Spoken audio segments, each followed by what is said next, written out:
राष्ट्रपति prime minister appoint करता है, यही संसदीय परंपरा है। जब लोकसभा का फिर इलेक्शन हुआ तो किसी भी एक दल को बहुमत नहीं मिला। यह राष्ट्रपति का विवेक है, उसका डिस्क्रिप्शन है कि वह किसे सरकार बनाने के लिए आमंत्रित करता है और किसे प्रधानमंत्री नियुक्त करता है। किसी भी एक दल को लोकसभा के चुनाव में बहुमत मिल जाता है तब राष्ट्रपति अपने विवेक का प्रयोग नहीं कर सकता, क्योंकि तब संसदीय परंपरा की बाध्यता है कि जो सबसे बड़ा दल होगा उस दल के नेता को ही वह प्रधानमंत्री नियुक्त करेगा।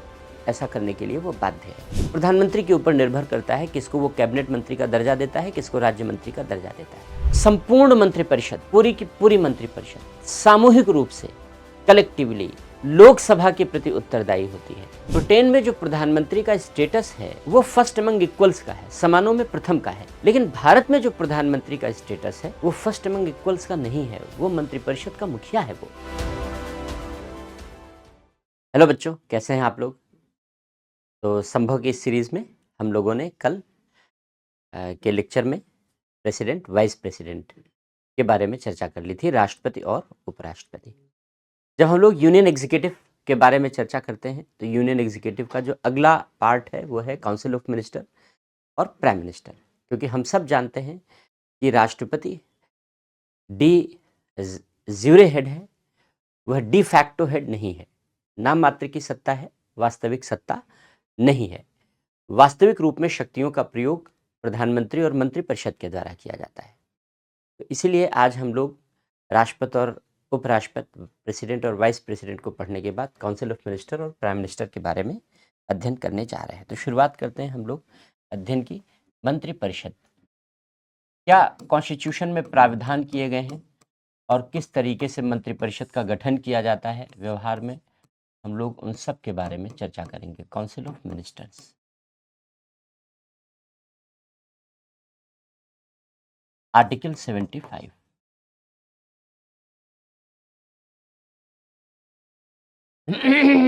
आर्टिकल 75 काउंसिल ऑफ मिनिस्टर्स के बारे में प्रावधानों का वर्णन करता है। क्या कॉन्स्टिट्यूशन में प्रोविजन किए गए हैं, इसके बाद फिर हम लोग आगे चर्चा करते हैं। सबसे पहले प्रधानमंत्री की नियुक्ति की बात की गई है। प्रधानमंत्री की नियुक्ति,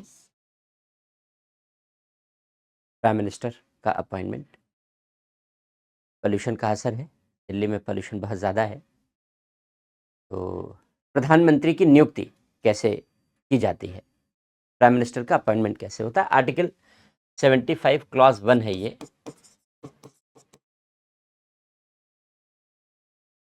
और ये कहता है कि प्रधानमंत्री की नियुक्ति राष्ट्रपति के द्वारा की जाएगी।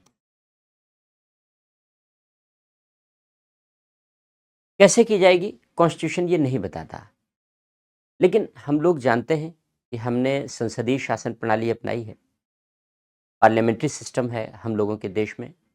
पार्लियामेंट्री सिस्टम में, संसदीय प्रणाली में, लोकसभा में जिस दल को बहुमत मिलता है वो बहुमत वाला दल सरकार बनाता है। बहुमत वाले दल के नेता को प्रधानमंत्री नियुक्त किया जाता है।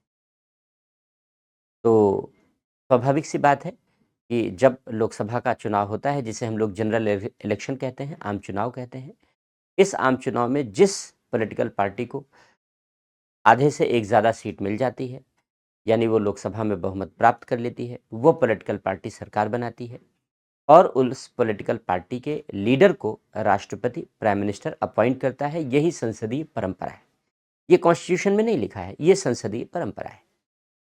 लेकिन मान लो कि लोकसभा के आम चुनाव में किसी भी पॉलिटिकल पार्टी को बहुमत नहीं मिला, तो जैसे 1989 से लेकर के 2014 तक प्रधानमंत्री का गठन किया गया, प्रधानमंत्री की नियुक्ति की गई। हालांकि 2014 में जब इलेक्शन हुआ, 2014 के पहले तक यानी 2009 तक, 2014 में इलेक्शन हुआ, 2019 में इलेक्शन हुआ, तो लोकसभा में एक दल को बहुमत मिला। लेकिन 2024 में जब लोकसभा का फिर इलेक्शन हुआ तो किसी भी एक दल को बहुमत नहीं मिला। लोकसभा की आधे से एक ज़्यादा सीट नहीं मिली। बहुमत का मतलब आधे से एक ज़्यादा सीट नहीं मिली लोकसभा की। तो अब प्रधानमंत्री किसे बनाया जाएगा? तो अब प्रधानमंत्री बनाने के लिए संविधान में इसके बारे में तो कोई प्रावधान है नहीं। तो यहाँ पर राष्ट्रपति अपने विवेक का प्रयोग करता है कि राष्ट्रपति किसे प्रधानमंत्री नियुक्त करेगा। वह चुनाव में जो सबसे बड़ा दल है उस दल को सरकार बनाने के लिए आमंत्रित कर सकता है और उसके नेता को प्रधानमंत्री नियुक्त कर सकता है, या फिर चुनाव के पहले जो सबसे बड़ा गठबंधन है जिसने सबसे ज़्यादा सीटें पाई हैं उसको सरकार बनाने के लिए आमंत्रित कर सकता है और उसके नेता को प्रधानमंत्री नियुक्त कर सकता है, या फिर चुनाव के बाद जो बना हुआ सबसे बड़ा गठबंधन है उसे सरकार बनाने के लिए आमंत्रित कर सकता है और उसके नेता को प्रधानमंत्री नियुक्त कर सकता है। यह प्रेसिडेंट का विवेक है, यह राष्ट्रपति का विवेक है, उसका डिस्क्रिशन है कि वह किसे सरकार बनाने के लिए आमंत्रित करता है और किसे प्रधानमंत्री नियुक्त करता है। लेकिन जब किसी भी एक दल को लोकसभा के चुनाव में बहुमत मिल जाता है तब राष्ट्रपति अपने विवेक का प्रयोग नहीं कर सकता, क्योंकि तब संसदीय परंपरा की बाध्यता है कि जो सबसे बड़ा दल होगा उस दल के नेता को ही वह प्रधानमंत्री नियुक्त करेगा, ऐसा करने के लिए वो बाध्य है। और जब किसी दल को बहुमत नहीं मिलेगा, इसको हम लोग कहते हैं कोalition गवर्नमेंट है, इसको हम लोग कहते हैं त्रिशंकु लोकसभा है, हंग लोकसभा। हंग लोकसभा या त्रिशंकु लोकसभा का आशय ऐसी लोकसभा से है जहां पर सरकार बनाने के लिए आवश्यक बहुमत लोकसभा में किसी पॉलिटिकल पार्टी को नहीं मिलता, यानी लोकसभा की कुल सीटों के आधे से एक ज़्यादा सीट किसी भी पॉलिटिकल पार्टी को नहीं मिल पाती, तब ऐसी लोकसभा हंग लोकसभा कहलाती है, त्रिशंकु लोकसभा कहलाती है। और त्रिशंकु लोकसभा की स्थिति में प्रधानमंत्री की नियुक्ति राष्ट्रपति का पूर्ण विवेक है, पूरा विवेकाधिकार है। तो ये प्रधानमंत्री की नियुक्ति राष्ट्रपति के द्वारा इस तरीके से की जाती है। तो ये परंपराएं भी हैं, इसमें कॉन्स्टिट्यूशन में इतना ही है, बाकी हमने जो डिस्कशन किया वो परंपराएं हैं। ये भी जानना आवश्यक है, क्योंकि हम लोगों ने देखा है प्री में जब क्वेश्चन बनते हैं तो क्वेश्चन बनाने में ये पूछ लिया जाता है कि कॉन्स्टिट्यूशन में ये प्रावधान लिखा है या कॉन्स्टिट्यूशन में वर्णित प्रावधान के अनुसार या परंपराओं के अनुसार। तो हमें ये पता होना चाहिए कि क्या कॉन्स्टिट्यूशन में लिखा है और क्या परंपराएं हैं। फिर अन्य मंत्रियों की नियुक्ति कैसे की जाएगी?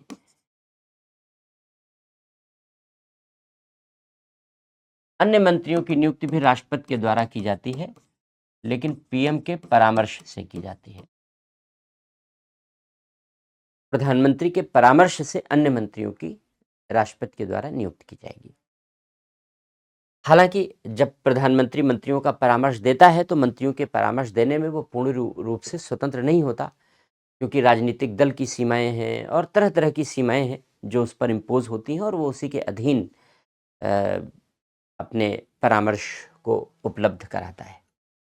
अब मंत्रियों की संख्या कितनी होगी ये ओरिजिनल कॉन्स्टिट्यूशन में नहीं था। प्रधानमंत्री सहित मंत्रिपरिषद में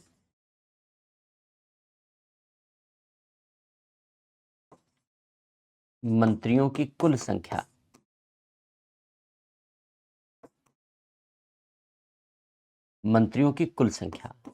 ये प्रावधान 91st कॉन्स्टिट्यूशनल अमेंडमेंट 2003 द्वारा जोड़ा गया, ओरिजिनल कॉन्स्टिट्यूशन में नहीं था।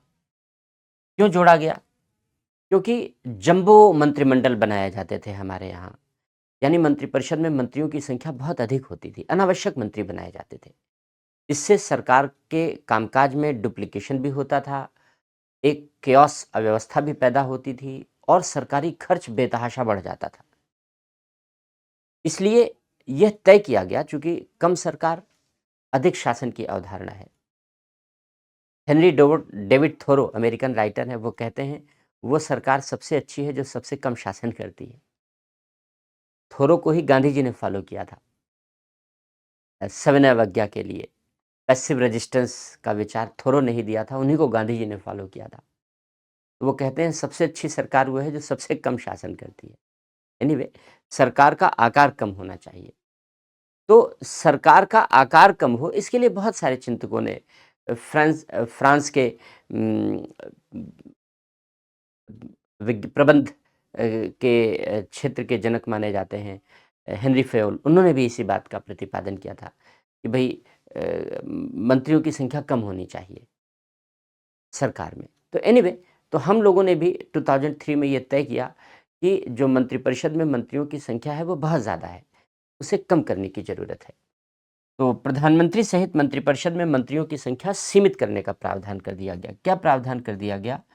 कि लोकसभा की संख्या के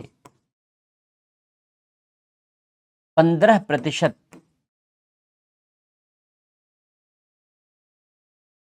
से अधिक नहीं होगी। यानी मैक्सिमम संख्या कितनी होगी मंत्रिपरिषद में? मैक्सिमम संख्या होगी मंत्रिपरिषद में लोकसभा की संख्या का 15%, इससे ज़्यादा नहीं हो सकती। तो ये मंत्रिपरिषद के बारे में कॉन्स्टिट्यूशन में प्रोविजन कर दिया गया। अब मंत्रिपरिषद में मंत्री कौन होंगे, इसका संविधान में कहीं कोई उल्लेख नहीं है। ये ब्रिटिश परंपरा है और उस ब्रिटिश परंपरा के आधार पर संरचना निर्मित की जाती है मंत्रिपरिषद की।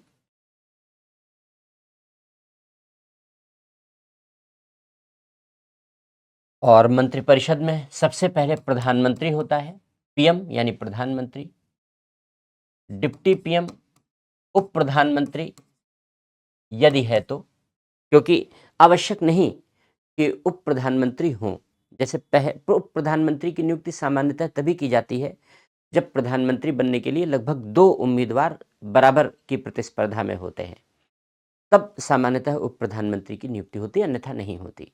जैसे पहली सरकार में जब पंडित नेहरू प्रधानमंत्री बने तो सरदार पटेल को उप प्रधानमंत्री बनाया गया। क्यों? क्योंकि 15 कांग्रेस कमेटीज़ जो बनाई गई थी, जब उन 15 कांग्रेस कमेटीज़ से राय मांगी गई कि भाई कौन, पूरे देश में 15 कांग्रेस कमेटीज़ थी भारतीय राष्ट्रीय कांग्रेस की, तो जब उन्हें प्रधानमंत्री चुनना हुआ तो 15 में से 12 ने सरदार पटेल का नाम प्रपोज कर दिया। यानी जो कांग्रेस था, तत्कालीन भारतीय राष्ट्रीय कांग्रेस, वो ये चाहती थी कि सरदार पटेल देश के प्रधानमंत्री बने। लेकिन जब राष्ट्रीय कार्य समिति की बैठक हुई तो गांधी जी ने कहा कि नहीं भाई, मैं नेहरू को चाहता हूँ प्रधानमंत्री बने। तो गांधी जी का सम्मान सभी करते थे, सभी ने अपना हाथ विड्रा कर लिया, तो नेहरू जी प्रधानमंत्री बन गए। लेकिन पटेल जी को गांधी जी ने कहा कि नहीं भाई, आप जो है मंत्रिमंडल में शामिल रहिए, आप उप प्रधानमंत्री रहिए। तो हमारे देश का पहला ही प्रधानमंत्री अलोकतांत्रिक चुना गया, अलोकतांत्रिक तरीके से चुना गया। वर्तमान समय में देश का, विश्व का, वर्तमान समय में विश्व के सबसे बड़े लोकतंत्र का पहला प्रधानमंत्री अलोकतांत्रिक तरीके से चुना गया। तो है ना बड़ी मज़ेदार बात? क्योंकि अगर लोकतांत्रिक तरीके से चुना जाता तो जो समर्थन था वो सरदार पटेल के पास था। 15 में से 12 कांग्रेस कमेटीज़ का समर्थन था, जो राज्य की कमेटीज़ थी। तो एनीवे, तो कहने का आशय ये है कि इसी तरीके से उप प्रधानमंत्री फिर आगे भी उप प्रधानमंत्री बनते रहे। जब अटल जी प्रधानमंत्री थे तब लाल कृष्ण आडवाणी जी को उप प्रधानमंत्री बनाया गया। तो ऐसे बीच-बीच में उप प्रधानमंत्री पद आते रहे। ये एक रेगुलर पोस्ट नहीं है, रेगुलर पोस्ट नहीं है। रेगुलर प्रधानमंत्री है, कैबिनेट मंत्री है।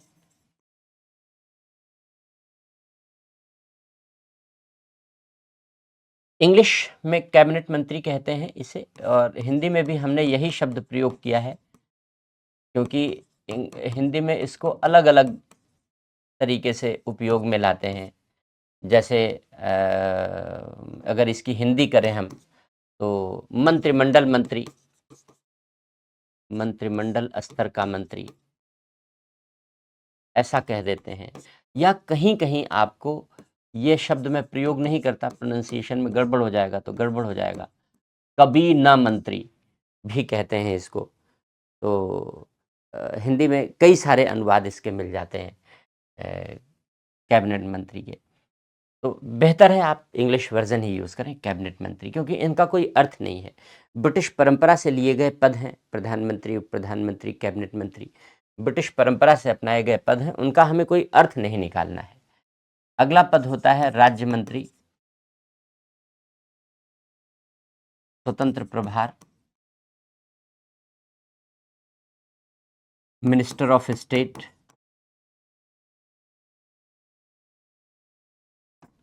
इंडिपेंडेंट चार्ज,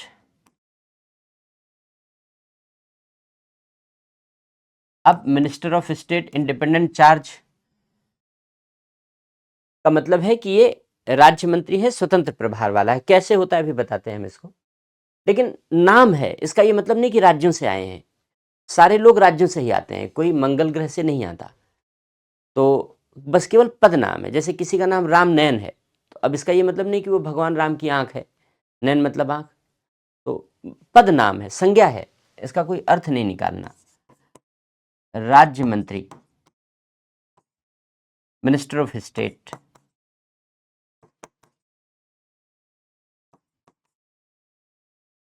उप मंत्री,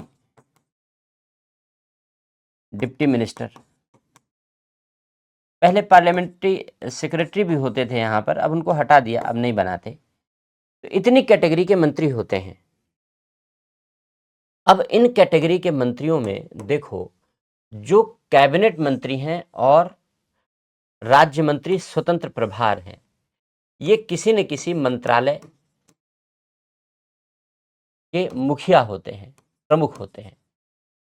जैसे रक्षा मंत्रालय, वित्त मंत्रालय, गृह मंत्रालय, तो इनके प्रमुख होते हैं कैबिनेट मंत्री, राज्य मंत्री, स्वतंत्र प्रभार।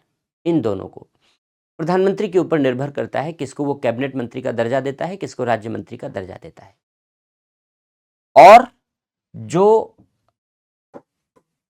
उप मंत्री और राज्य मंत्री होते हैं, ये अधीनस्थ मंत्री होते हैं, ये अधीनस्थ मंत्री होते हैं, यानी सहायक मंत्री होते हैं। ये मंत्रालयों के मुखिया नहीं होते, ये सहायक के रूप में होते हैं। ये प्रधान नहीं होते, ये सहायक के रूप में होते हैं। इन दोनों मंत्रियों के, कैबिनेट मंत्री और राज्य मंत्री के, ये सहायक के रूप में होते हैं। तो इस तरीके से मंत्रालयों के प्रमुख और अधीनस्थ मंत्री मिला करके ये पूरी मंत्रिपरिषद की रचना की जाती है। इस पूरे जो इकाई है, इस पूरी इकाई को हम लोग कहते हैं मंत्रिपरिषद। ये पूरी इकाई कहलाती है मंत्रिपरिषद।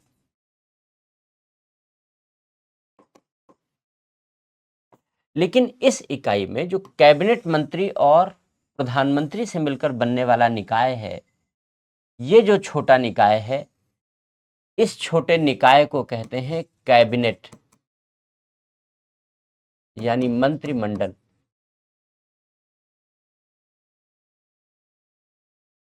मंत्रिमंडल, इसका मतलब है मंत्रिपरिषद बड़ा निकाय है, सारे मंत्री उसमें शामिल हैं। कॉन्स्टिट्यूशन मंत्रिपरिषद की ही बात करता है, मंत्रिमंडल की बात नहीं करता।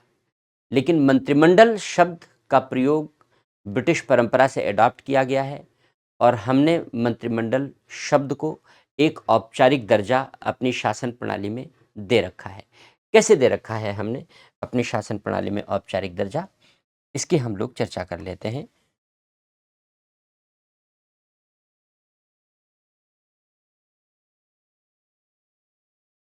मंत्रिपरिषद और मंत्रिमंडल, ये काउंसिल ऑफ मिनिस्टर है,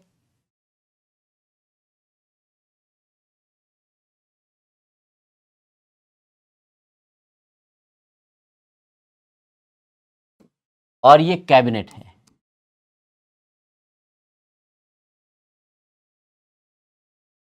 ये काउंसिल ऑफ मिनिस्टर है और ये कैबिनेट है। काउंसिल ऑफ मिनिस्टर का संविधान में वर्णन है।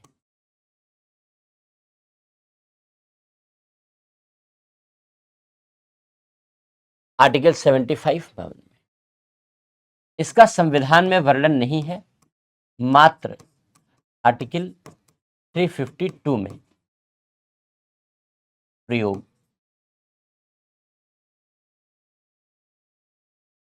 संविधान मंत्रिपरिषद के गठन की बात करता है, मंत्रिमंडल के गठन की बात नहीं करता। मंत्रिमंडल का प्रयोग केवल राष्ट्रीय आपात के समय प्रयोग किया गया है कि जब राष्ट्रीय आपात लागू किया जाएगा तो राष्ट्रीय आपात लागू करने में राष्ट्रपति मंत्रिमंडल की लिखित राय लेकर के लागू करेगा। और ये भी 1978 में ये शब्द जोड़ा गया। 1978 में ओरिजिनल कॉन्स्टिट्यूशन में मंत्रिमंडल का प्रयोग किया ही नहीं गया, मंत्रिपरिषद का प्रयोग किया गया। इसीलिए इसको एक औपचारिक निकाय कहते हैं मंत्रिपरिषद को। इसको अनौपचारिक कहते हैं। अनौपचारिक यानी जो नियम कानून पर आधारित नहीं है, ब्रिटिश परंपरा से लिया गया है। ब्रिटिश परंपरा से लिया गया है। मंत्रिपरिषद औपचारिक है, नियम कानून के आधार पर बनती है, औपचारिक है। ये ब्रिटिश परंपरा से बनी है, इसलिए चूंकि ब्रिटिश परंपरा से बनी है ये व्यवस्था, इसलिए ये अनौपचारिक है, औपचारिक नहीं है। ये एक बड़ा निकाय है क्योंकि सभी मंत्री शामिल हैं इसमें।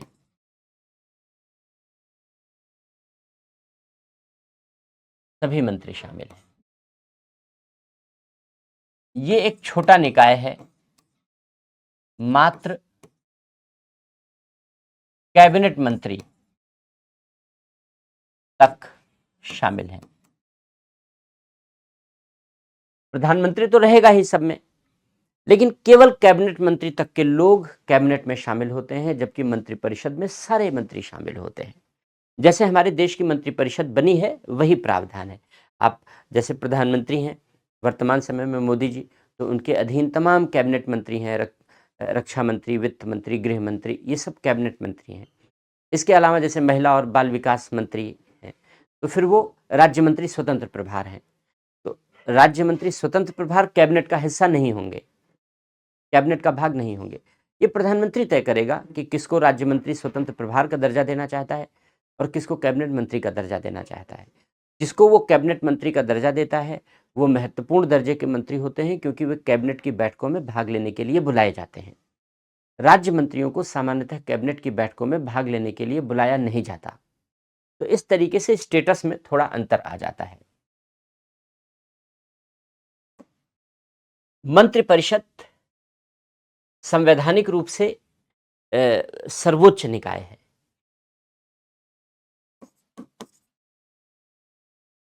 संवैधानिक रूप से सर्वोच्च निकाय, नीति निर्माण के संबंध में, नीतियां बनाने के लिए, निर्णय लेने के लिए, नीतियां बनाने के लिए संवैधानिक रूप से सर्वोच्च नीति निकाय है। किंतु व्यवहार में कैबिनेट सर्वोच्च नीति निर्मात्री निकाय है। ऐसा क्यों? ऐसा इसलिए बच्चों, क्योंकि इसकी बैठक नहीं बुलाई जाती, इसकी बैठक आहूत की जाती है। आहूत करना मतलब बुलाना। हमेशा जैसे आपने पहलगाम हमला देखा होगा, तो आप कनेक्ट करो, जैसे पहलगाम हमला हुआ तो मंत्रिमंडलीय समिति की बैठक हुई, फिर इसके बाद तुरंत कैबिनेट की बैठक बुलाई गई, काउंसिल ऑफ मिनिस्टर की बैठक नहीं बुलाई गई। न्यूज़पेपर में निकलता रहता है, न्यूज़पेपर आप पढ़ो तो आपको पता चलता है सारी चीज़ें, अगर केयरफुली न्यूज़पेपर पढ़े जाए तो। मंत्रिपरिषद की बैठक नहीं बुलाई गई, किसकी बैठक बुलाई गई? कैबिनेट की बैठक बुलाई गई। कोई भी बात होती है तो कैबिनेट की बैठक बुलाई जाती है। तो व्यवहार में इसी की बैठक बुलाई जाती है, यही सर्वोच्च नीति निर्मात्री निकाय के रूप में काम करता है। संविधान ये कहता है कि संपूर्ण मंत्रिपरिषद सामूहिक रूप से लोकसभा के प्रति उत्तरदायी होगी। सामूहिक रूप से लोकसभा के प्रति उत्तरदायी होता है मंत्रिपरिषद, लेकिन व्यवहार में इसका पालन कैबिनेट द्वारा होता है। व्यवहार में इसका पालन कैबिनेट के द्वारा होता है, यानी मंत्रिपरिषद के बजाय मंत्रिमंडल ही सामूहिक उत्तरदायित्व का सिद्धांत निभाती है। तो इस तरीके से मंत्रिपरिषद और मंत्रिमंडल में डिफरेंस है। मंत्रिपरिषद अलग है, मंत्रिमंडल अलग। मंत्रिपरिषद में सारे मंत्री शामिल हैं, मंत्रिमंडल में केवल कैबिनेट मंत्री शामिल हैं। और हमने इसी बात को यहाँ पर एक्सप्लेन कर दिया। अब हमने आर्टिकल 75 क्लॉज 1 पढ़ लिया, मंत्रियों की नियुक्ति। अब मंत्रियों का उत्तरदायित्व, मंत्रियों का दोहरा उत्तरदायित्व है, संविधान में अपनाया गया है।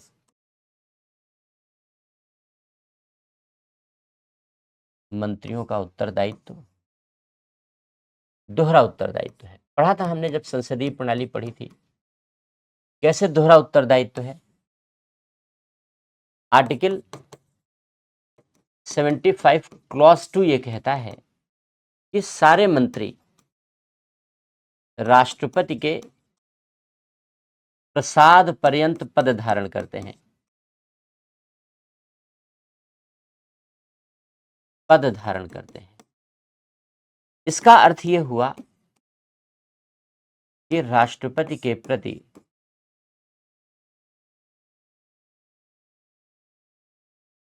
व्यक्तिगत रूप से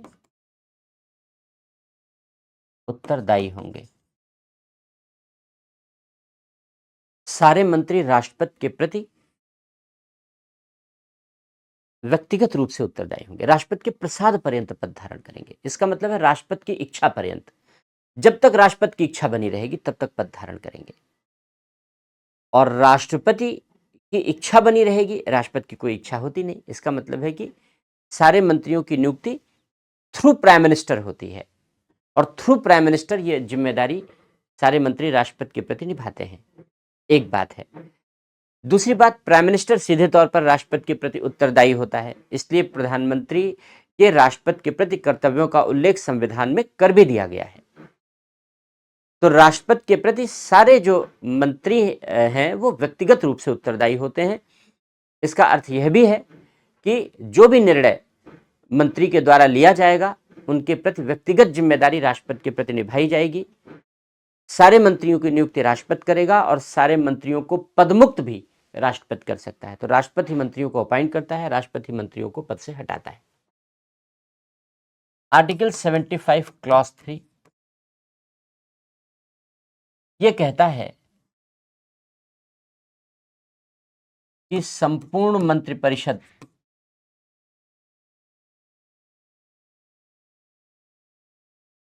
सामूहिक रूप से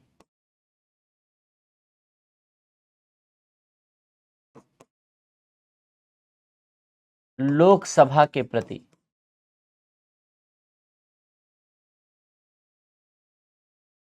उत्तरदायी होती है। संपूर्ण मंत्रिपरिषद, पूरी की पूरी मंत्रिपरिषद सामूहिक रूप से, कलेक्टिवली लोकसभा के प्रति उत्तरदायी होती है। अकेला मंत्री राष्ट्रपति के प्रति उत्तरदायी होगा, अकेला अपने निर्णय के लिए जो निर्णय बोलेगा, लेकिन लोकसभा के प्रति अकेला मंत्री उत्तरदायी नहीं होगा, बल्कि एक मंत्री के द्वारा लिए गए निर्णय के लिए, एक मंत्री के द्वारा लिए गए निर्णय के लिए पूरी मंत्रिपरिषद लोकसभा में जवाबदेह होगी। पूरी मंत्रिपरिषद को लोकसभा में जवाब देना होगा। इसका मतलब है कि एक मंत्री के द्वारा लिए गए निर्णय के लिए जवाबदेही सारे मंत्रियों को तय करनी होगी, यहां तक कि प्रधानमंत्री को भी। इसका मतलब है कि सारे मंत्री लोकसभा में एक साथ अस्तित्व में आते हैं, एक साथ अस्तित्व में बने रहते हैं। कब तक? जब तक लोकसभा का विश्वास बना रहता है। अगर लोकसभा का विश्वास सारे मंत्रियों ने खो दिया तो मंत्रिपरिषद का कार्यकाल खत्म हो जाएगा। इसीलिए हम लोग जब लोकसभा चुनते हैं तो लोकसभा 5 साल के लिए चुनते हैं। मंत्रिपरिषद या प्रधानमंत्री नहीं चुनते 5 साल के लिए। मंत्रिपरिषद या प्रधानमंत्री का कार्यकाल तब तक बना रहता है जब तक कि विश्वास बना रहे। जैसे अटल बिहारी वाजपेयी जी जब पहली बार प्रधानमंत्री बने तो 13 दिन में ही सरकार गिर गई, क्योंकि लोकसभा में सामूहिक रूप से उत्तरदायित्व सिद्ध नहीं कर पाए, जिसको कहते हैं विश्वास हासिल करना। विश्वास नहीं बना रह पाया। दूसरी बार प्राइम मिनिस्टर बने तो लगभग 13 महीने में सरकार फिर गिर गई, क्योंकि फिर 13 महीने बाद, लगभग एग्जैक्टली नहीं था, तो फिर वो विश्वास नहीं बना पाए, सामूहिक उत्तरदायित्व के सिद्धांत में फेल हो गए। फिर तीसरी बार जब प्राइम मिनिस्टर बने तब 5 साल का कार्यकाल लगभग पूरा कर पाए, क्योंकि तब लोकसभा का विश्वास उनके मंत्रिपरिषद के साथ बना रहा। तो संपूर्ण मंत्रिपरिषद लोकसभा के प्रति सामूहिक रूप से उत्तरदायी होती है। इसका मतलब यह है कि संपूर्ण मंत्रिपरिषद एक साथ अस्तित्व में आएगी, एक साथ अस्तित्व में बनी रहेगी। कब तक? जब तक लोकसभा का विश्वास हासिल रहेगा। जैसे ही लोकसभा उसके प्रति अविश्वास पारित कर दे, लोकसभा का अविश्वास हो जाए मंत्रिपरिषद में, तो मंत्रिपरिषद को त्यागपत्र देना ही होगा। तो एक मंत्री अगर निर्णय लेता है तो एक मंत्री के निर्णय के लिए पूरी मंत्रिपरिषद को जिम्मेदार ठहराया जाता है, अगर सारे मंत्री उस निर्णय से सहमत हैं तो। इसीलिए सारे मंत्री लोकसभा में एक साथ तैरते हैं, एक साथ डूबते हैं। Swim and sink together. British परंपरा है, इसे हमने संविधान में जगह दी है। स्विम एंड सिंक टुगेदर, एक साथ तैरते हैं, एक साथ डूबते हैं। मंत्रिपरिषद का एक साथ अस्तित्व आता है, एक साथ अस्तित्व विलीन हो जाता है। तो ये लोकसभा के प्रति सामूहिक उत्तरदायित्व का सिद्धांत अपनाया गया है। हालांकि व्यवहार में सामूहिक उत्तरदायित्व का सिद्धांत तभी अच्छे तरीके से पालन हो पाता है जब विपक्ष अपना पॉजिटिव रोल प्ले करे, सकारात्मक भूमिका निभाए। क्योंकि लोकसभा में मंत्रिपरिषद पर दबाव कौन बनाएगा? जो सत्ता पक्ष के लोग हैं वो अपने ही सरकार पर तो दबाव बनाएंगे नहीं, तो जो विपक्ष के लोग हैं वही सरकार पर दबाव बनाते हैं। तो अगर विपक्ष की भूमिका प्रभावशाली होती है, शक्तिशाली होती है, तभी इस सामूहिक उत्तरदायित्व का उचित पालन हो पाता है। विपक्ष की भूमिका शक्तिशाली और प्रभावशाली होने का मतलब ये नहीं है कि विपक्ष के नंबर ज़्यादा हों। विपक्ष की संख्या तो हमेशा कम होगी क्योंकि बहुमत सरकार का होता है। लेकिन विपक्ष अपनी सकारात्मक आलोचनाओं के माध्यम से सरकार को परेशान कर सकता है, सरकार पर दबाव बना सकता है, सरकार के विरुद्ध जनमत तैयार कर सकता है। जब अपनी सकारात्मक आलोचनाएं करता है तो सकारात्मक आलोचनाओं का मतलब है तर्क के आधार पर आलोचना करें और तर्क के आधार पर लोगों का समर्थन प्राप्त करें। भारत में विपक्ष की ऐसी भूमिका शायद ही यदाकदा रही है।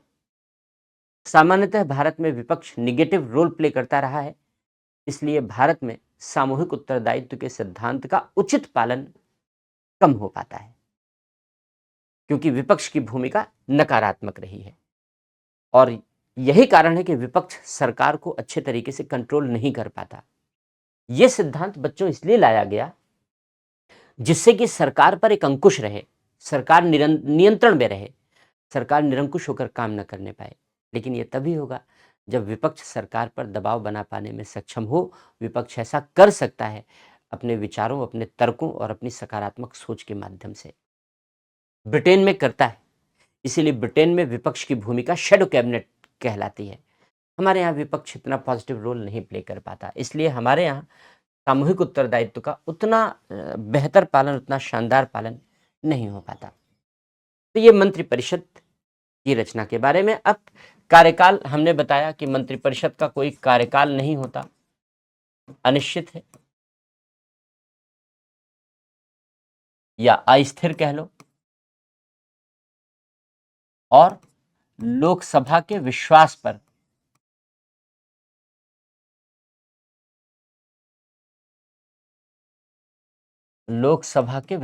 आधारित है। लोकसभा के विश्वास पर आधारित है। फिलहाल ये निष्कर्ष हमने निकाला, ये इस सामूहिक उत्तरदायित्व से ये हमने निष्कर्ष निकाला। मंत्रियों की शपथ कौन दिलाता है? राष्ट्रपति दिलाता है। सच्ची झूठी शपथ जो भी मंत्री खा लें राष्ट्रपति के द्वारा दिलाई जाएगी।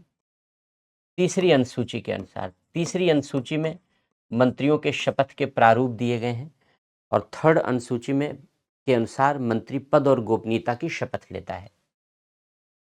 योग्यता, मंत्रियों के लिए वैसे तो कोई योग्यता नहीं है, लेकिन कॉन्स्टिट्यूशन इतना कहता है, 75 क्लॉज 5, सब आर्टिकल इतना इंपॉर्टेंट नहीं है।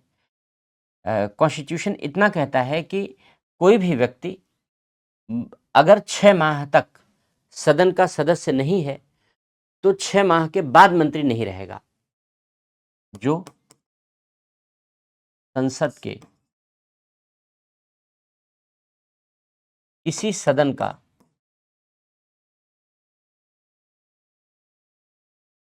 सदस्य नहीं है वह 6 माह बाद मंत्री या प्रधानमंत्री नहीं रहेगा। 6 माह बाद मंत्री या प्रधानमंत्री नहीं रहेगा। इसका मतलब है कि मंत्री या प्रधानमंत्री बनने के लिए संसद के किसी सदन का सदस्य होना जरूरी है। संसद के किसी सदन का सदस्य होना जरूरी है। जो संसद के किसी भी सदन का सदस्य नहीं है वो मंत्री या प्रधानमंत्री बन सकता है, लेकिन केवल 6 महीने तक, बस। 6 महीने के बाद अगर उसे मंत्री पद कंटिन्यू करना है तो किसी न किसी सदन का सदस्य बनना ही पड़ेगा, अन्यथा मंत्री पद कंटिन्यू नहीं कर सकता। जैसे एस जयशंकर जी जब विदेश मंत्री बने तो किसी भी सदन के सदस्य नहीं थे।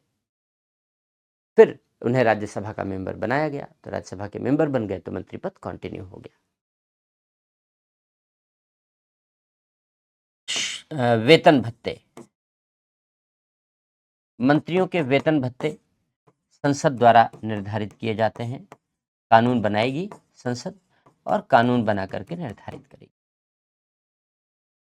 तो ये संपूर्ण मंत्रिपरिषद की रचना के बारे में प्रावधान है जो हमारे कॉन्स्टिट्यूशन में दिया गया है। मंत्रिमंडल इसकी परंपरा के अनुसार गठन किया जाता है। अब मंत्रिमंडल जो सारे काम करती है वो मंत्रिमंडल समितियों के माध्यम से करती है। इनका भी वर्णन संविधान में नहीं है। कैबिनेट कमेटी देखो दो होता है, एक होता है पार्लियामेंट्री कमेटी, वो संसद की समिति होती है। यह है कैबिनेट कमेटी, ये मंत्रियों की समिति है, केवल कैबिनेट मंत्री शामिल होते हैं। सदस्य कौन होगा? कैबिनेट मंत्री। कितनी समिति होगी, कितने मंत्री सदस्य होंगे, कहीं कुछ लिखा नहीं है, कहीं कुछ लिखा नहीं है। अध्यक्ष इनका या तो प्रधानमंत्री होता है या भारत का गृह मंत्री होता है। अलग अलग मामलों की मंत्रिमंडल समितियां बनाई जाती हैं, जैसे रक्षा मामलों की, ये बड़ी चर्चा में थी अभी, रक्षा मामलों की मंत्रिमंडलीय समिति। जब पहलगाम आतंकी हमला हुआ तो सबसे पहले बैठक किसकी बुलाई गई? इसकी। बाद में कैबिनेट की बैठक बुलाई गई, बाद में। क्योंकि बच्चों हमने पढ़ा कि भाई मंत्रिपरिषद की व्यवस्था कॉन्स्टिट्यूशन करता है, लेकिन मंत्रिपरिषद की कभी बैठकें बुलाई ही नहीं जाती। जो कैबिनेट अपनी बैठकों में डिसीजन ले लेती है, मंत्रिपरिषद के सभी मंत्रियों को उसे मानना होता है। मंत्रिमंडल भी, कैबिनेट भी अपनी निर्णयों के लिए कैबिनेट कमेटीज पर डिपेंड रहती है। कैबिनेट कमेटीज जो निर्णय ले लेती है वो सभी मंत्रियों को मानना होता है। इसलिए सबसे पहले किसी भी विषय पर कैबिनेट कमेटी की बैठक बुलाई जाती है और कैबिनेट कमेटी की बैठक सारे मंत्री मानने के लिए बाध्य हैं। हालांकि कैबिनेट कमेटीज की बैठकों को रद्द कर सकती है, चेंज कर सकती है, लेकिन अकेला मंत्री कोई परिवर्तन, कोई संशोधन नहीं कर सकता। कैबिनेट कमेटी ने जो डिसाइड कर लिया वो निर्णय लेना ही होता है, वही फॉलो करना होता है। तो रक्षा मामलों की, वित्त मामलों की या आर्थिक मामलों की, रेलवे मामलों की, ऐसे तमाम सारे अलग अलग मामलों की मंत्रिमंडलीय समिति है। सबसे महत्वपूर्ण जो मंत्रिमंडल समिति होती है उसे नीतिगत मामलों की मंत्रिमंडल समिति कहते हैं। ये मोस्ट इंपॉर्टेंट, सारे जो महत्वपूर्ण फैसले हैं वो नीतिगत या इसको राजनीतिक मामलों की मंत्रिमंडलीय समिति भी कहते हैं। तो 1 दर्जन से ज़्यादा लगभग मंत्रिमंडलीय समितियां बनाई जाती हैं। नंबर फिक्स नहीं है, नंबर फिक्स नहीं है, इनमें सदस्यों की संख्या फिक्स नहीं है, इनकी बैठकें कब होंगी ये भी फिक्स नहीं है, कुछ भी फिक्स नहीं है, क्योंकि परंपरा है, परंपरा के अनुसार गठन किया जाता है। कहीं कॉन्स्टिट्यूशन में लिखा नहीं है, कोई नियम कानून नहीं है इसके लिए, केवल और केवल परंपरा के अनुसार गठन किया जाएगा, परंपरा के अनुसार गठन किया जाएगा। तो इस तरीके से मंत्रिमंडलीय समितियां बनाई जाती हैं और मंत्रिमंडलीय समितियों के माध्यम से गतिविधियों का संपादन किया जाता है। तो ये कैबिनेट कमेटीज हो गई। अब प्रधानमंत्री,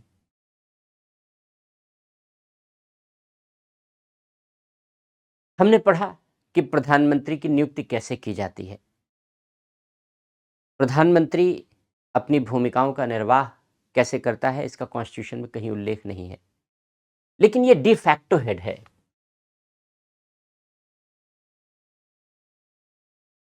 डी फैक्टो हेड है। जो राष्ट्रपति है उसको डी ज्यूरे हेड कहते हैं, नाम मात्र का प्रधान है। और जो प्रधानमंत्री है वो वास्तविक प्रधान है, वास्तविक मुखिया है। प्रधानमंत्री ही वास्तविक प्रधान है, डिफैक्टो हेड है सरकार का। इसलिए सारी शक्तियां प्रधानमंत्री के माध्यम से ही प्रयोग में लाई जाती हैं। प्रधानमंत्री वास्तव में कार्यपालिका का वास्तविक कार्यपालक है, वास्तविक प्रधान है। लेकिन भारत और ब्रिटेन में प्रधानमंत्री की स्थितियों में थोड़ा अंतर नजर आता है। ब्रिटेन में प्रधानमंत्री के लिए प्राइमस इंटर पेयर्स का कॉन्सेप्ट अपनाया जाता रहा,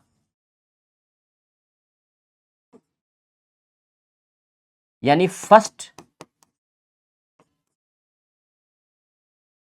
among equals, first among equals, समानों में प्रथम,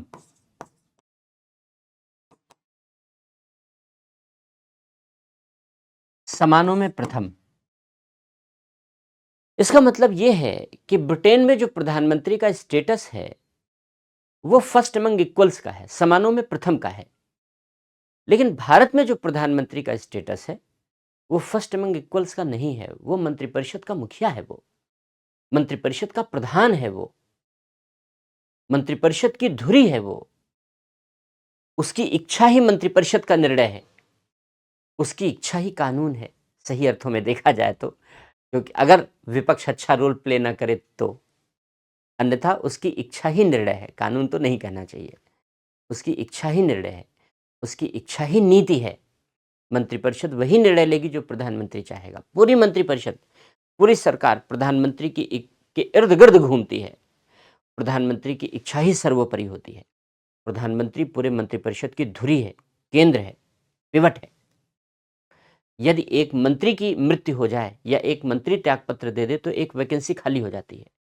लेकिन अगर प्रधानमंत्री त्यागपत्र दे दे या प्रधानमंत्री की मृत्यु हो जाए तो पूरा मंत्रिपरिषद ही भंग हो जाएगी, पूरी मंत्रिपरिषद ही भंग हो जाएगी। तो भारत में जो प्रधानमंत्री है वो प्रधान है, वो वास्तविक प्रधान है, मुखिया है मंत्रिपरिषद का। यानी ऐसे समझो, ब्रिटेन में जो प्रधानमंत्री बनाया गया वो क्लास के मॉनिटर जैसा बनाया गया, लेकिन भारत में जो प्रधानमंत्री है वो क्लास टीचर जैसा हैसियत रखता है मंत्रिपरिषद के बीच। हालांकि जब गठबंधन की सरकारें होती हैं तो गठबंधन की सरकारों में प्राइम मिनिस्टर का स्टेटस डाइल्यूट हो जाता है, प्रधानमंत्री का स्तर कमजोर हो जाता है। प्रधानमंत्री का स्टेटस डाइल्यूट इसलिए हो जाता है क्योंकि एक दल की सरकार में तो प्रधानमंत्री वास्तविक मुखिया के रूप में प्रभावी भूमिका निभा लेता है, लेकिन जब एक दल की सरकार नहीं होती, गठबंधन की सरकार जन्म लेती है, तो गठबंधन की सरकारों में मिलीजुली सरकार जन्म लेती है, यानी एक दल को बहुमत नहीं मिलता, त्रिशंकु लोकसभा जन्म लेती है, तो कई दल मिलकर सरकार बनाते हैं। तो प्रधानमंत्री को सारे दलों के हितों का ध्यान रखना होता है। वो अपनी मर्जी से निर्णय नहीं ले सकता, क्योंकि उसे ये भय होता है कि अगर वो अपनी मर्जी से निर्णय लेगा तो उसके जो सहयोगी दल हैं वो उसका हाथ खींच लेंगे, टांग खींच लेंगे, सरकार गिर जाएगी। इसलिए कार्यकाल की अस्थिरता का भय बना रहता है। इसलिए प्रधानमंत्री सामान्यतः मंत्रिपरिषद के नियंत्रक के बजाय समन्वयक हो जाता है। सामान्य दशा में वो मंत्रिपरिषद का कंट्रोलर होता है, पूरी मंत्रिपरिषद पर उसका कंट्रोल रहता है। लेकिन जब कोalition गवर्नमेंट बनती है बच्चों, गठबंधन की सरकारें जन्म लेती हैं, तो गठबंधन की सरकारों में प्राइम मिनिस्टर की स्थिति डाइल्यूट हो जाती है। वो कंट्रोलर के बजाय कोऑर्डिनेटर हो जाता है। सहयोग और सामंजस्य बनाए रखना उसकी सबसे प्रमुख भूमिका हो जाती है, क्योंकि उसे हमेशा भय रहता है कि टांग खींची जा सकती है, सरकार गिराई जा सकती है। इसलिए गठबंधन की सरकारों में प्रायः बुराइयां भी जन्म लेती हैं।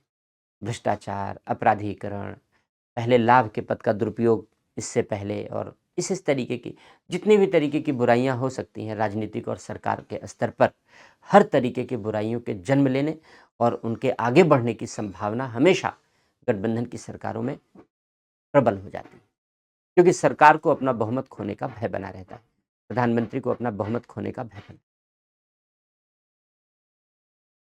अब लास्ट टॉपिक हम लोग आज का चर्चा कर लेंगे, राष्ट्रपति एवं प्रधानमंत्री के मध्य संबंध। देखो, औपचारिक रूप से राष्ट्रपति और प्रधानमंत्री के संबंधों का वर्णन संविधान में तो किया गया है, और औपचारिक रूप से जब हम लोग संबंध देखते हैं तो आर्टिकल 53 क्लॉज 1, 74 क्लॉज 1, 77, ये सारी चीज़ें हम लोगों ने ऑलरेडी पढ़ा है कि राष्ट्रपति और प्रधानमंत्री, राष्ट्रपति कार्यपालिका का प्रधान है, 53(1), 74(1) कहता है कि वो मंत्रिपरिषद के परामर्श पर कार्य करेगा, 77 कहता है समस्त कार्यपालिका कार्यवाही राष्ट्रपति के नाम से की जाएगी, और जो सबसे महत्वपूर्ण आर्टिकल है वो है आर्टिकल 78। ये कहता है प्रधानमंत्री के राष्ट्रपति के प्रति कर्तव्य।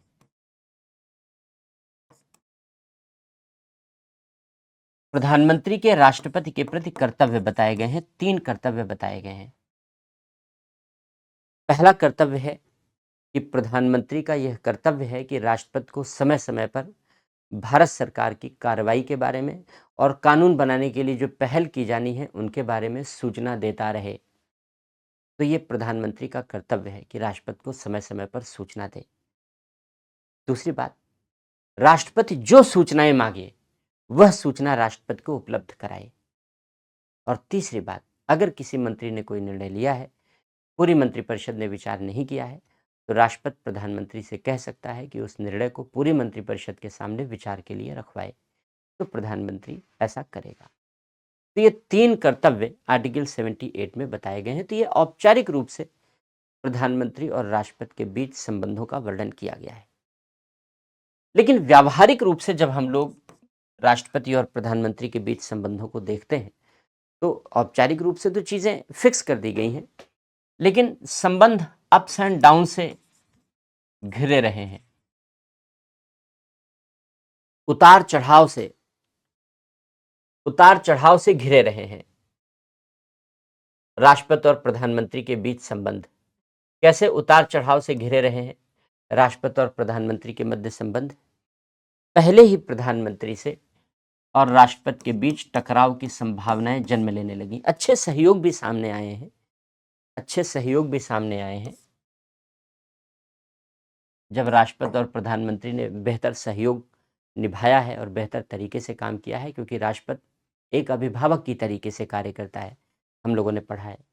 लेकिन कभी-कभी टकराव भी जन्म लिया है, जैसे पहले प्रधानमंत्री नेहरू और पहले राष्ट्रपति डॉक्टर राजेंद्र प्रसाद के बीच कई मुद्दों पर टकराव हुए। हिंदू कोड बिल और भी बहुत सारे मुद्दे, छोटे-छोटे मुद्दों पर टकराव होते थे। और कभी-कभी ऐसे मुद्दों पर टकराव हुए जो पूरी तरीके से अवांछित थे। जैसे जब सरदार पटेल की डेथ हुई, तो नेहरू जी ने कहा कि भई सरदार पटेल की अंत्येष्टि यात्रा में राष्ट्रपति नहीं जाएँगे और भी मंत्री भी नहीं जाएँगे, मैं सरकार का प्रतिनिधित्व अकेले करूँगा। सारे लोग नाराज़ हो गए, बोले ये क्या बदतमीज़ी है? दोस्त हैं हमारे, तुम कौन होते हो ये बताने वाले कि कौन जाएगा, कौन नहीं जाएगा? राष्ट्रपति भी नाराज़ हो गए, राष्ट्रपति बोले मैं क्यों नहीं जाऊँगा? दोस्त था मेरा, ज़रूर जाऊँगा। तो नेहरू जी ने राष्ट्रपति को मना कर दिया, बोले आप नाम मात्र के मुखिया हैं, मैं जाऊँगा। तो डॉक्टर राजेंद्र प्रसाद इस बात से काफ़ी नाराज़ हुए। बोले किसी के डेथ में कौन जाएगा, कौन नहीं जाएगा, तुम बताने वाले कौन होते हो? वो भी सरदार पटेल, जिन्होंने कंधे से कंधे मिला करके हमारे साथ स्वतंत्रता आंदोलन की लड़ाई लड़ी है। उनकी डेथ में तुम मुझे शिक्षा दे रहे हो कि मैं सरकार का वास्तविक मुखिया हूँ, मैं जाऊँगा, तुम मत जाओ, तुम नाम मात्र के मुखिया हो। तो ऐसे-ऐसे निरर्थक मुद्दों पर लड़ाइयाँ थीं शुरुआती दौर में, और इसीलिए प्रधानमंत्री नहीं चाहते थे कि डॉक्टर राजेंद्र प्रसाद राष्ट्रपति बने। शुरू में भी नहीं चाहते थे। बड़ी समस्याएँ हुई, और बड़ी समस्याओं के बाद फिर नेहरू जी ने एक पत्र लिखा डॉक्टर राजेंद्र प्रसाद को कि हमने और पटेल ने ये तय किया है, पटेल आए थे मेरे पास, हमने और पटेल ने ये तय किया कि हम लोग राजगोपालाचारी का नाम प्रपोज़ करना चाहते हैं, आप अपना नाम विथड्रॉ कर लीजिए। तो राजेंद्र प्रसाद को लगा कि अभी तो पटेल जी हमसे मिलकर गए थे और उन्होंने कहा कि राष्ट्रपति के लिए हम लोग आपका नाम प्रपोज़ कर रहे हैं संविधान सभा के बाद। तो उन्होंने तुरंत पटेल को फ़ोन लगाया, डॉक्टर राजेंद्र प्रसाद ने। उन्होंने कहा कि भई पटेल, तुमने तो कहा था कि राष्ट्रपति के लिए मेरा नाम प्रपोज़ किया जा रहा है। नेहरू की चिट्ठी आई है मेरे पास कि तुमने नेहरू से कहा कि राजगोपालाचारी को आगे बढ़ा रहे हैं। तो पटेल ने कहा मेरी नेहरू से कोई बात ही नहीं हुई इस मामले में। तो राजेंद्र प्रसाद ने कहा मेरे पास तो चिट्ठी है, मैं तुम्हें भिजवा देता हूँ, लेटर आया है। तो ऐसे-ऐसे फर्जी घटनाएँ होती थी। और ऐसे-ऐसे झगड़े होते थे। फिर पटेल ने फ़ोन लगा के नेहरू जी को फटकार लगाई, बोले ये क्या हरकत करते हो तुम? फिर जाकर के मामला शांत हुआ और सरदार पटेल के प्रभाव से डॉक्टर राजेंद्र प्रसाद पहली बार राष्ट्रपति बने। तो पहली बार राष्ट्रपति बनने में भी नेहरू और राजेंद्र प्रसाद के बीच टकराव से ही नींव पड़ गई और इस तरीके से झूठ की बुनियाद। क्योंकि जो लेटर नेहरू जी ने लिखा था डॉक्टर राजेंद्र प्रसाद को, वो पूरी तरीके से फर्जी था, क्योंकि कहीं सरदार पटेल नेहरू से मीटिंग करने नहीं गए थे और कोई ऐसी बातचीत नहीं हुई थी बीच में। ये सब ऑन रिटन है, ये रिटन है, मेरे पास पूरी बुक है। जो पत्र व्यवहार की किताबें हैं, मैं उन्हीं का संदर्भ लेकर के बता रहा हूँ।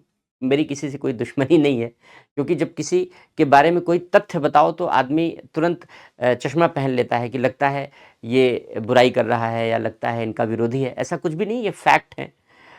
बुक है मेरे पास, मैं लाया नहीं, वरना मैं इस बुक की जो फ़ोटोकॉपी है वो पीडीएफ में बना के, वो पेज का पीडीएफ में बना के आपको दिखा देता।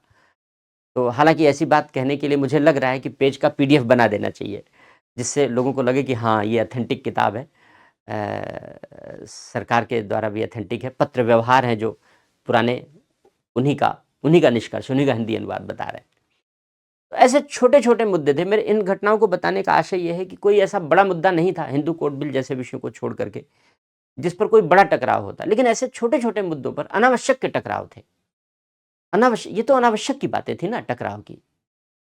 जब डॉक्टर राजेंद्र प्रसाद को दोबारा राष्ट्रपति चुना जाना हुआ, तो नेहरू जी ने पब्लिकली कह दिया कि ठीक है, राष्ट्रपति के पुनर्निर्वाचन की व्यवस्था है, लेकिन डॉक्टर राजेंद्र प्रसाद को नैतिकता दिखानी चाहिए, दोबारा राष्ट्रपति का उम्मीदवार नहीं बनना चाहिए। और खुद भूल गए नैतिकता कि सन 47 से लेकर के 64 तक प्रधानमंत्री रहे और राष्ट्रपति को नसीहत दे बैठे कि एक कार्यकाल के बाद दूसरे कार्यकाल के लिए उनको आगे नहीं आना चाहिए, औरों को मौका देना चाहिए।